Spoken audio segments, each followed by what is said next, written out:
வடசென்னையின் முகத்தை மாற்றப்போகிறது வடசென்னை வளர்ச்சி திட்டம் என்று அமைச்சர் உதயநிதி ஸ்டாலின் தெரிவித்தார்.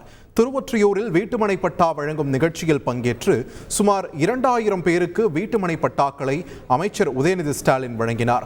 பின்னர் பேசிய அவர், அரசு திட்டங்களின் பயனாளிகள் மட்டுமல்ல, நீங்கள் இந்த திட்டங்களின் பங்கேற்பாளர்கள் என்று குறிப்பிட்டார். அரசின் திட்ட தூதுவர்களாக இருக்க வேண்டும் என்றும் அமைச்சர் உதயநிதி ஸ்டாலின் தெரிவித்தார். முதலமைச்சர் காலை உணவு திட்டம் மூலம் ஒவ்வொரு நாளும் 20 லட்சம் குழந்தைகள் இந்த திட்டத்தின் மூலம் பயன்பெற்றுக்கிட்டு இருக்காங்க.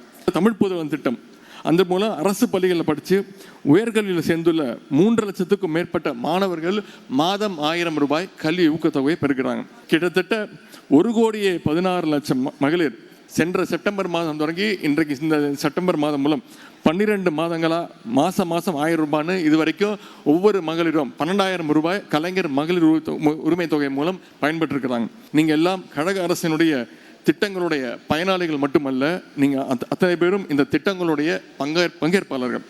திராவிட மாடல் அரசுடைய சாதனை திட்டங்களை எல்லாம் நீங்கள் உங்களுடைய குடும்பத்தினருக்கு, உங்களுடைய உற்றார் உறவினருக்கு, நண்பருக்கு எடுத்து செல்ல வேண்டும்.